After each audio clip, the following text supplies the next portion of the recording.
Buena gente, ¿qué tal? Bienvenidos a otro episodio más de One Podcast. Esta vez tenemos a dos invitados, a Cristian y Jorge Altamirano. ¿Cómo estamos? ¿Qué tal? Mucho gusto, todo un placer estar aquí con vos y vamos a platicar de algo que nos encanta. ¿Qué tal, Cristian? Pues todo bien, igual, gracias por la oportunidad. Es verdaderamente un placer estar acá para compartir. En este episodio vamos a hablar sobre un cierto debate que existe en el mundo de los deportes y específicamente en el baloncesto.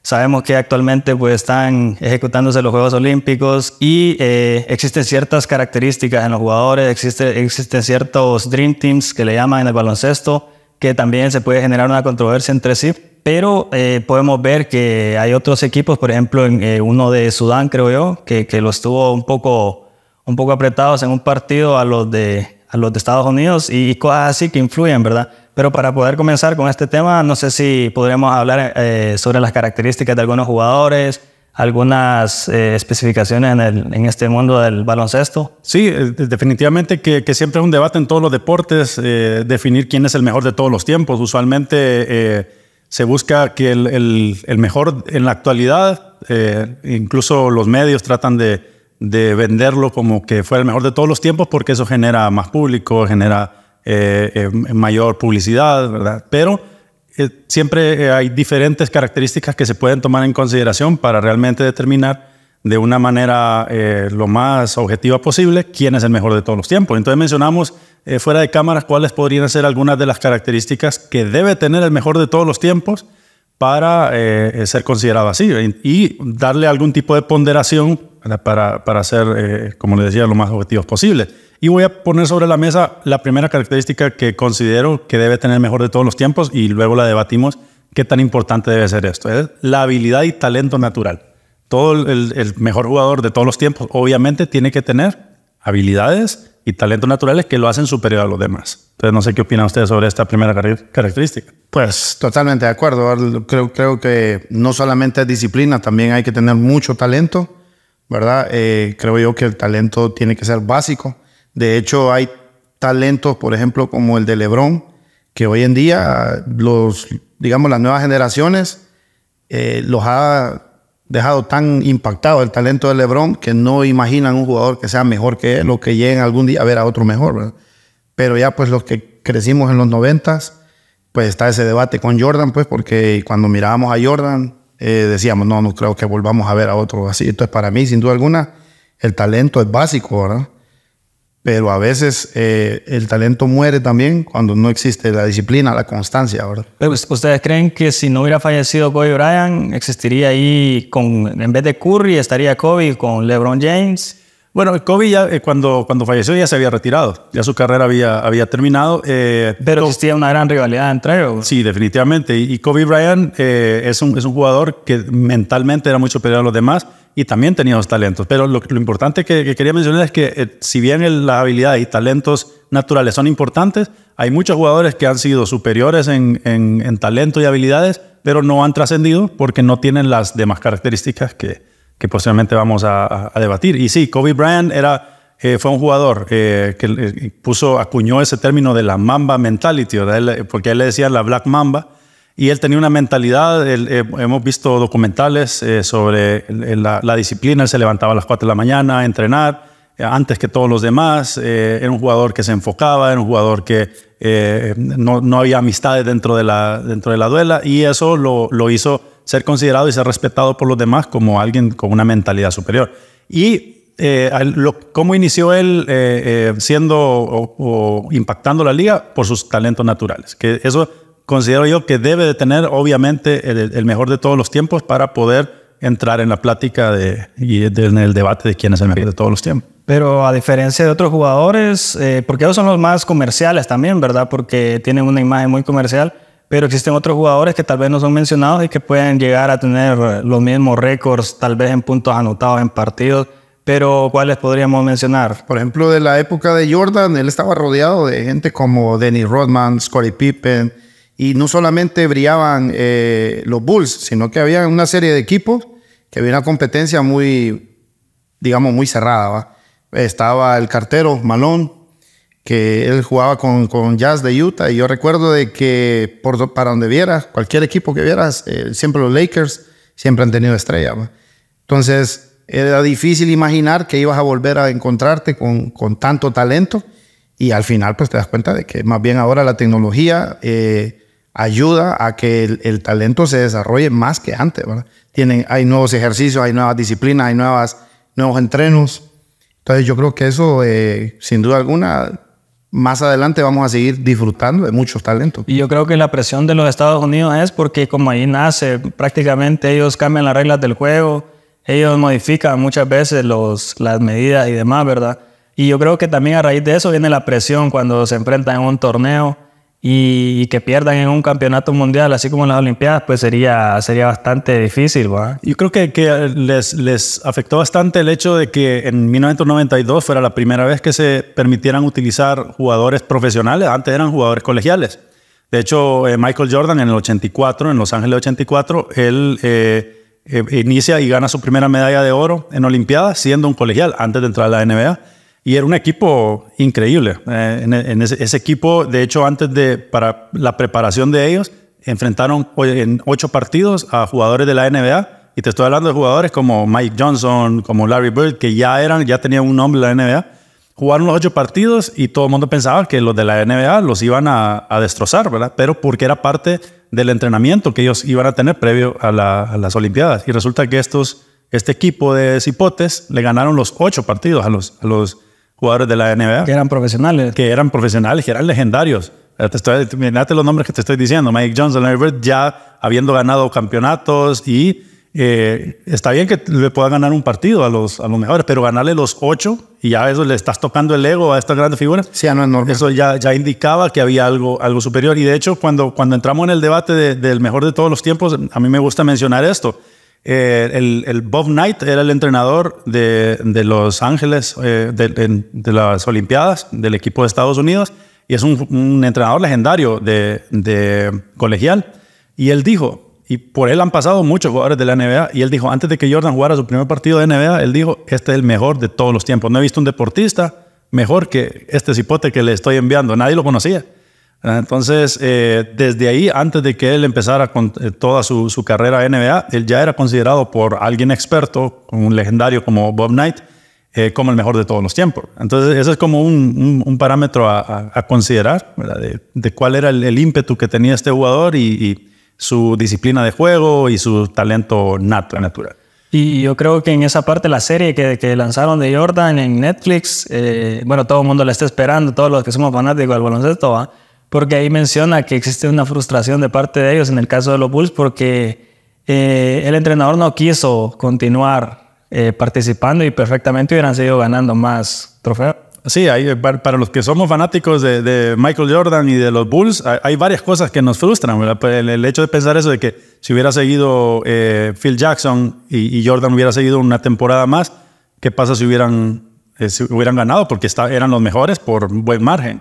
Pero también cuando Jordan se retira al béisbol, después de ganar sus primeros 3 campeonatos, que estaba en el pico de su carrera, sí, por diferentes factores que él se retira, entonces ahí hubiesen ganado probablemente 8 o 9 campeonatos al hilo, ¿verdad? Porque no había quien le contendiera a Michael Jordan.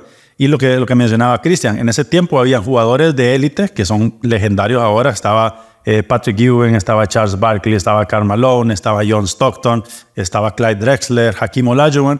Son jugadores que cuando los mencionamos, los que sabemos levemente de básquetbol, sabemos quiénes eran, pero lo interesante de todo esto es que ninguno de ellos ganó un anillo de campeón porque Jordan se lo llevó todo. Entonces, Jordan jugando contra esas grandes leyendas no les dio de comer. No les dio chance para que ganaran un campeonato. Hakeem Olajuwon sí ganó las 2 temporadas que Jordan estaba fuera de la NBA por ir a jugar béisbol, pero si no hubiese sido así, no hubieran ganado nada.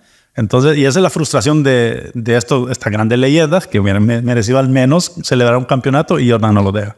Interesante, ¿va? Y también la otra que era frustración para el jugador como tal era Pippen, la historia de Pippen, ¿va? Que era un tema económico, compraba muy poco. Pero fue catastrófico esa historia. Yo no la conocía cuando empecé a leer y a darme cuenta. Sí. Fue bastante lamentable, ¿va? Sí, Scottie Pippen era de los mejores de la NBA en su época, un jugador muy completo. Pero ¿cómo fue la parte en sí fue el contrato? Que sí, él ganaba muy poco. Y él empezó a ver cómo incluso los demás compañeros que eran de menor nivel que él empezaron a ganar más que él. De hecho, vino Toni Kukoc de Croacia, que era de las primeras contrataciones de extranjeros. Y ganaba más que él. Y ganaba más que él, ¿verdad? Y era un sexto hombre, no era ni siquiera titular en el equipo. Es que el tema pasa porque cuando él firmó contrato, pues lo que le ofrecieron, eso agarró, pues no fue como una negociación más y no habían tenido el éxito que después tuvieron. Pero fue que no se asesoró bien entonces, ¿verdad? Sí, porque yo creo que fue lo único que le pasó. Es que creo que había también que hay que hacer un poco accesible al equipo de repente, ¿verdad? Mejorar el contrato y tal, que eso lo vemos hoy en día, pues va. Pero en aquel entonces... Y duró como 10 años así, ¿no? ¿Cuánto tiempo estuvo? Bueno, él se retira ganando poco. Realmente eran millones de dólares. Eran millones de dólares. Pero aparte de los demás. Aparte de los demás, al hacer la comparación, ¿verdad? Y ver el nivel de jugador que era Scottie Pippen, no ganaba casi nada. Y actualmente sobre los récords, ¿cuál es el jugador que tiene el mejor récord ahorita en anotaciones? Bueno, en anotaciones podemos hablar de diferentes categorías, pero si me preguntas, por ejemplo, quién ha metido más puntos en un solo partido, es un jugador que para mí debería estar en la conversación del mejor de todos los tiempos, pero no lo está porque no ganó tantos campeonatos, pero es Wilt Chamberlain. Wilt Chamberlain anotó 100 puntos en un partido. 100 puntos en un partido, es algo impresionante. Ahorita, Kobe Bryant echó 81 puntos en un partido, ¿verdad? Y es el que más se le ha acercado. Pero sí, Wilt Chamberlain anotó 100 puntos y no existía los tiros de 3 en ese tiempo. Todo era de 2 en 2. No existía. ¿Y eso cuándo fue? ¿80s? No, eso tuvo que haber sido a principios de los 70 o finales de los 60 por ahí. ¿Verdad? Entonces, y es un récord que va a ser difícil romperlo. Ahora, está la facilidad de los tiros de 3. Si hay alguien que se conecte y empieza a anotar tiros de 3, es probable que se acerque, pero sí, 100 puntos es un... Tiene mérito, ¿ah? Sí, tiene mérito. Y eso, si vos ves la carrera de Wilt Chamberlain, tiene números impresionantes. Hubo una temporada que promedió 50 puntos por partido, de promedio. Y además de eso, promediaba 50 rebotes por partido. Era una bestia, era un jugador totalmente dominante. Pero nunca ganó ni un campeonato. Sí ganó campeonatos, creo que ganó 2 o 3, ¿verdad? Pero por lo mismo, lo que te decía, y aquí es donde podemos tener ese argumento de si es suficiente tener habilidades atléticas, porque era un tipo que medía 2.16. Era el único que empezó a hacer pesas en la NBA, porque en aquel tiempo estaba el mito de que si hacías pesas te volvías lento. Más lento, más pesado. Pero él empezó a hacer pesas y era imparable. Era imparable y era súper rápido. De hecho, él también jugaba voleibol, practicaba atletismo. Era un jugador súper completo, ofensivo y defensivamente. Era imparable. De hecho, incluso en una temporada ganó como máximo asistidor. O sea, era un jugador bastante completo, pero era inconstante, ¿verdad? Entonces ahí es donde también entran los demás factores que podríamos ir mencionando, aparte de la habilidad atlética, que creo que ya la tocamos. Para mí otro de los puntos importantes para que alguien sea el mejor de todos los tiempos es los logros como equipo, porque al final de cuentas no es un equipo, no es un deporte individual, es un deporte de equipo. Entonces todo lo que voy a hacer dentro de la cancha es con un objetivo, que es ganar campeonatos al final, ¿verdad? Entonces ahí es donde suma también cuáles son los jugadores que más han ganado campeonatos. Hay jugadores que han ganado más campeonatos que Michael Jordan y tal vez no eran tan atléticos como Michael Jordan. Entonces ahí es donde empezamos a ver las correlaciones entre estos factores que estamos mencionando y vamos a mencionar otros más. Y dentro de los equipos que han ganado más campeonatos a la historia de la NBA, ¿cuáles podrían? Están los Celtics y los Lakers. Son los 2 equipos que más ganadores. Los más ganadores son las franquicias más ganadoras de la NBA. Actualmente, sí. Actualmente son legendarios. No hay quien se les acerque. Por ejemplo, una de las características importantes del logro es que Michael Jordan entra a los Bulls. Los Bulls nunca habían ganado un campeonato, ni cerca.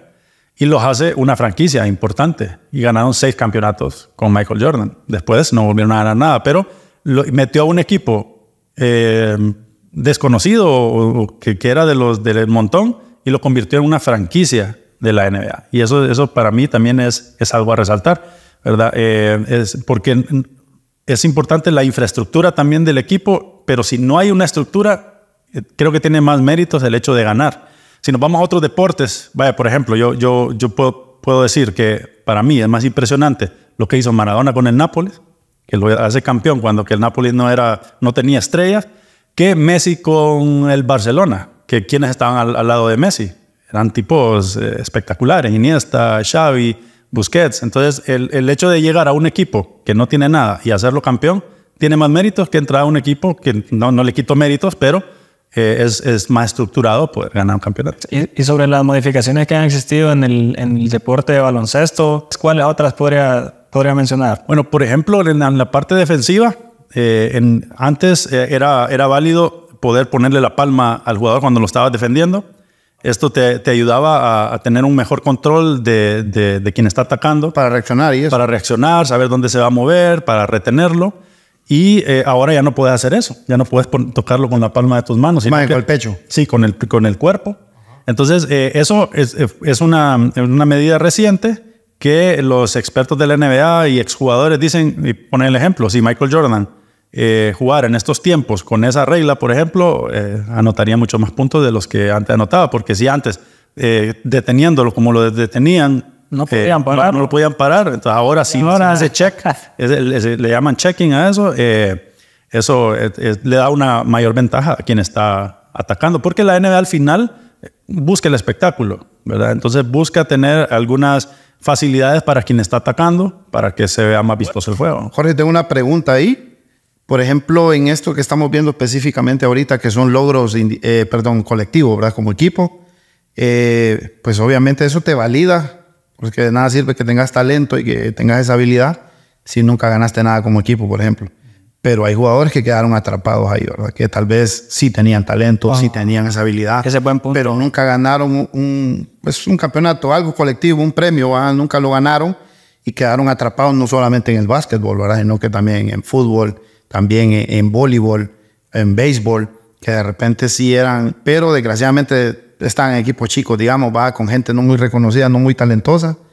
Eso pues queda ahí en el aire. Pues. Y me imagino que hay varios factores que impiden que ese jugador salga, ¿verdad? Exactamente. Por la consistencia creo que sería uno de los principales también. Exactamente. Y el hecho de poder lograr que esos talentos natos que tenés, ponerlos al servicio de tu equipo para que logre ganar un campeonato, eso es muy importante y no es fácil. Pareciera fácil porque si ya tenés todo el talento, va a ser superior a todos los demás, pero es un juego de equipo. Entonces te voy a mencionar, por ejemplo, cuántos campeonatos más o menos ha ganado algunas de las leyendas que vas a escuchar. Por ejemplo, Michael Jordan ganó 6. LeBron James ha ganado 4. Lleva 20 años en la liga y ha ganado 4 campeonatos, ha perdido 6 finales.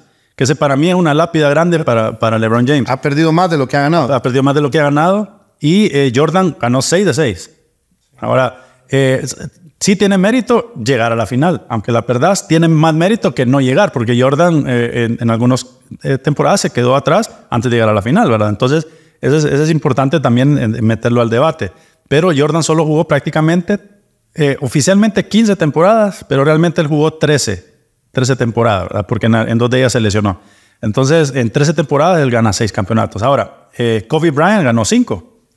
Will Chamberlain, que mencionábamos que era para mí uno de los jugadores ofensivamente más dominantes, yo lo pondría a la par de Michael Jordan en ofensiva, que es algo fuerte de decir, solo ganó 2 campeonatos, ¿verdad? Entonces ahí es donde a él se le baja un poquito la importancia como máximo de toda la historia. Kareem Abdul-Jabbar ganó 6, que es otro jugador que anotaba muchos puntos y ganó bastantes campeonatos. Entonces, tiene un buen equilibrio en cuanto a sus habilidades físicas y naturales y ganar. Shaquille O'Neal ganó 4. Bill Russell ganó 11. Es quien más ha ganado campeonatos. Bill Russell era un jugador de los 60s que era más defensivo que ofensivo. Era un jugador... ¿Con qué equipo ganó 11? Con los Celtics. Es que eso es lo que genera una final, el nervio, ¿verdad? Porque Jorge dice, no, es meritorio llegar a la final, aunque la perdás. Pero yo no lo veo así, sino que más bien como ahí mismo pues acuña lo que él dice, ¿va? Que es una lápida grande para LeBron, que ha perdido más de lo que ha ganado. Entonces llegar a una final genera ese nervio, porque queda más, si la perdés, quedas más en evidencia como perdedor, ¿verdad? Exactamente.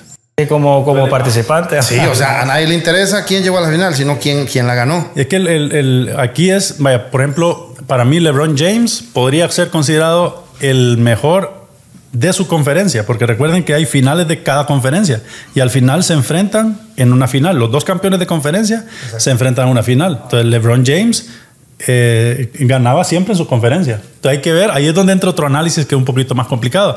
¿Qué conferencia era más fuerte? Pero volviendo al tema de lo que menciona, el conformismo también se puede identificar, ¿va? Porque trayéndolo más un poco lo nacional en comparación a los deportistas hondureños, yo creo que el principal factor que influye para la derrota o que nunca ganamos nada puede ser el conformismo, porque cambiando de deporte con el fútbol, por ejemplo, muchos directores técnicos se conformaban con decir clasificamos al mundial, un ejemplo. Pero, o sea, la mentalidad es clasificar y participar. No pueden decir llegamos a la semifinal o vamos a ganar el torneo. En este caso es bueno que toques ese tema porque refiriéndonos específicamente a Latinoamérica, somos el tercer mundo, solo buscamos lo económico.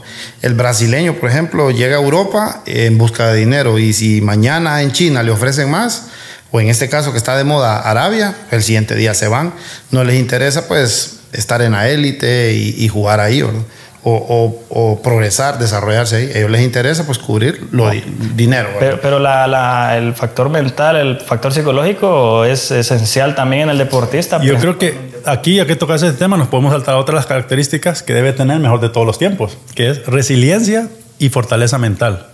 Jugador que tiene que ir por todas, que no debe dejarse influir por la presión, que puede manejar incluso la derrota o ir abajo en el marcador y poder poner todo de sí y también hacer que sus jugadores, sus compañeros, se motiven para lograr el objetivo. Un verdadero capitán, digamos. Capitán, así es, que sea un líder. Ahora, hay que ver también los estilos de líderes. Si nosotros vemos The Last Dance, que es ¿cómo se llama? La serie que sacó Michael Jordan, nosotros vemos que él era un tirano con sus compañeros. Él no tenía problemas con decirte, estás jugando pésimo, ponete las pilas, o te sacamos, o te pones a nuestro nivel. Y él mismo menciona ahí que incluso después de decir esto, él se para y se le salen las lágrimas, porque es las ganas de ganar de él. Él dice, así puedo jugar yo. Ustedes tal vez no lo sienten así porque ustedes nunca han ganado nada. Pero yo que he ganado y que sé cómo lograr el triunfo, así juego yo, ese es mi estilo. Y te lo voy a exigir. De hecho, creo que en la temporada 14-15, por ahí, en una entrevista a Cristiano, él dice claramente, después de una derrota en Champions, él dice, si todos tuvieran el nivel que tengo yo, el Madrid no estaría pasando lo que está pasando. Así tal cual. Entonces... hay un montón de capitanes silenciosos que motivan a su modo, pues motivan al equipo, a sus compañeros, pero yo pienso de que la mentalidad pues es básica, ¿verdad? El estar muy preparado psicológicamente, el revertir una situación. Y ahora con el tema del racismo, por ejemplo, vemos jugadores que no saben manejar el racismo, ¿verdad? Se ve que se salen de la cancha. Sí, Vinicius es el caso claro. Eto'o en su momento, ¿verdad? Que Eto'o vivía eso muy fuerte, incluso fuera de las canchas, ¿verdad? Llegaba a las tiendas y la gente creía que las tarjetas de crédito no eran de él, ¿verdad? Sí, solo por ser pues un moreno, sí, era complicado. Entonces al final, ver el caso, por ejemplo, de Cristiano, que la gente le grita cosas fuertes, ¿va? Igual, como decías, en el campo nacional o aquí regional, cuando la selección iba a México y en aquel entonces, en los 2000, estaban las famosas... que les iban a cantar al hotel, la serenata, ¿verdad? La gente le gritaba cosas a nuestros jugadores tremendas y lo sabían superar y sabían hacer las cosas bien, ¿verdad? Y en el caso siempre de esta parte de la mentalidad, la consistencia, la perseverancia y demás, está este dato, el caso curioso de Rodman, ¿va? Que él tenía que salir de fiesta para jugar bien, ¿va? O sea, es una cosa... bien rara de comprender porque creo que estaban en plena temporada cuando él pidió al entrenador irse de fiesta, ¿va? Y le permitió irse 4 días, creo, de fiesta. Y se tomó más de la cuenta. Y se tomó más y de ahí volvió y jugó espectacular. Sí. Y como los tiempos cambian, ¿va? Porque como decís que Jordan era un tirano y todo lo demás, ahora creo yo que con eso del tema de los derechos humanos y demás factores que han cambiado, tal vez ahora no se sienten incluso los directores técnicos, pues como el caso de Brasil ahorita, que el director lo sacaron, todos en círculo, los jugadores y el director afuera, ¿va? Sí, es Hay casos especiales también, vaya. Por ejemplo, está el caso actualmente de la gimnasta Simone Biles, que es considerada la mejor de todos los tiempos en gimnasia, y que antes era, nosotros que escuchábamos de Nadia Comaneci como la top, pero ella realmente ha superado en muchos factores, y es como la nueva generación de la gimnasia, pero es una muchacha que ha tenido muchos problemas psicológicos, de depresión, por múltiples problemas, por la presión mundial que ha tenido también, que de hecho en Tokio, en la Olimpiada de Tokio, ella renunció. Ella estaba en plena competencia y en varias de las disciplinas ella renuncia y dice, ya no puedo seguir, ¿no? Y de hecho ella consideraba, y todo el mundo consideraba, que ya no iba a seguir compitiendo. Y ahora con 27 años, sí, creo que anoche ganó el tercer oro. Ella también hubo una denuncia de abuso sexual en contra, que ella interpuso junto con otras compañeras de uno de los médicos de la federación, ¿verdad? Entonces ahí es donde la parte mental también tiene mucho que ver, porque hay una presión fuerte no solo de sus compañeros de equipo, sino también del mundo entero, de un país que representa. Poder manejar esto es muy importante para poder tener un triunfo, pues, y poder ganar consistentemente. Hay una situación que es lo que mencionás, que hay líderes que saben manejar también algunas peticiones, ¿verdad? Pues en este caso de que pedía irse de parranda un poco más, ¿verdad? O algunas situaciones. Yo recuerdo, por ejemplo, en los 90, Romario quería irse al Carnaval de Río, ¿verdad? Y él jugaba en Barcelona. Entonces le pidió permiso al técnico, y el día que él se quería ir, ese día tenían partido. Entonces el técnico le dijo, mete 2 goles y te vas. Y el man metió los 2 goles y pidió el cambio ahí en el acto. Pidió el cambio ahí en el momento y al aeropuerto y adiós. Bañarse, En el caso de Neymar, siempre se hacía el lesionado año con año. Hay un rumor bien fuerte de eso, que año con año se hacía el lesionado porque no se perdía ningún Carnaval de Río, ¿va? Y está también una situación que me llama la atención con respecto a las mujeres, ¿verdad? Que son atletas. Por ejemplo, una de las hermanas Williams, en pleno torneo, hay una queja de ella que le grita, pues, frente a todo el mundo ahí al juez. Le dice, porque soy mujer, estás pitando como estás pitando. Entonces, actualmente los Juegos Olímpicos, un montón de torneos a nivel mundial están rodeados también de discriminación, de ver de menos a compañeros por su raza, por su color o porque sean mujeres, ¿no?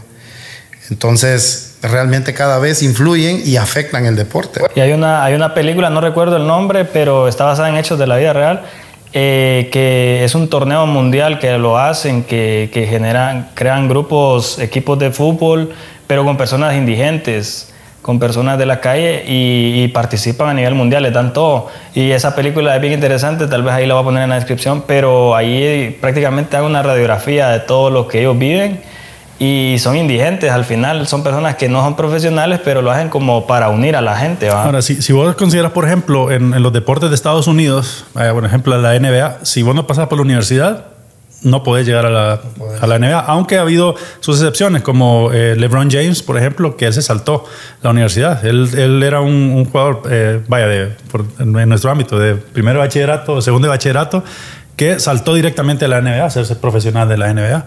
Entonces, pero por años, todos los jugadores que están en la NBA han pasado por la universidad. ¿Te imaginas cuántos talentos innatos se pierden porque se han dedicado solo a jugar, ¿verdad? Y han dejado por fuera la parte académica, lo cual es algo beneficioso, que yo considero que es algo correcto, de que el incentiven de que el jugador pues se forme de diferente manera. Uno de los filtros más heavy que existe de eso, así también, es en la Premier League en Inglaterra. La Premier, para que te fiche un equipo de la Premier, tenés que tener un número exacto de partidos con la selección mayor de tu país. Entonces hay un montón de talentos que tienen que ir a jugar a otro lugar y no a la Premier porque no has jugado, no has sido titular con tu selección, ¿verdad? Entonces a mí me parece muy bien también, pues, porque eso le da calidad a esa liga, pues. Y te obliga a comprometerte. Y por eso vemos que en muchas conferencias o incluso cuando finalizan los partidos y que los entrevistan, la mayoría de esos jugadores saben desenvolverse, saben explicar bien el asunto, pero a diferencia de otros países, por ejemplo el nuestro, que yo creo que el índice de educación no lo consideran para poder jugar ni nada, pero al final no sé qué tan influyente podrá ser eso. Es que es un problema de país, porque también muchos ni siquiera son periodistas. También, o sea, por un lado el jugador. Entonces, yo soy en mi mundo, digamos, desde mi teléfono, desde mis redes sociales, yo soy bien legalista, digamos, lo que hablábamos fuera de cámara. Muchos juegan a ser periodistas y les gusta pues atacar, ya sea a un técnico, a un jugador, ¿verdad? Y otros juegan a ser profesionales y en realidad no lo son. Entonces, muchas veces también el jugador no está preparado, lo que decir, para estar en una conferencia de prensa, saber desenvolverse, ¿verdad? Casi siempre dicen lo mismo. Y bueno, tenemos la semana para seguir trabajando y seguir mejorando y sumar de repetido, ya, lo mismo. Siempre dicen lo mismo. Entonces, en este caso también muchos periodistas no formulan bien sus preguntas o son malintencionados. Sí, hemos visto un montón. Bueno, a Rafael Nadal creo que le hicieron una que por qué ganaban más las mujeres, por qué ganaban más los hombres deportistas que las mujeres. Y él al final le contestó que en moda ganan más las mujeres y ahí nadie ¿La barajeó bien? Salió bien y no se metió a ese rollo, porque al final la periodista lo que quería era involucrarlo en una controversia. Sí, o a veces sugieren ya la respuesta junto con la pregunta. Exactamente. Entonces te hacen dirigirte y como tal vez no tenés una respuesta pensada, entonces te vas por lo que ellos te están diciendo. Te van acorralando, pues así tal cual. Sí, entonces, en el siguiente episodio. hay una controversia porque al final yo no entiendo si realmente nació como hombre, porque estuve viendo también unas fotos de él o ella como niña. O sea, estaba chiquita y era una niña. Y pues, supuestamente, según lo que estaba leyendo, pero no sé la validez de la fuente, es que al llegar a la pubertad, entonces tuvo como un exceso de testosterona y que eso la hizo tener apariencia de hombre. Hasta ahí no... Mira, si es un hombre, para mí es incorrecto que le permitan, como ya ha pasado en natación o en artes marciales mixtas, que permiten a un hombre pelear contra una mujer y la destroza. Guan.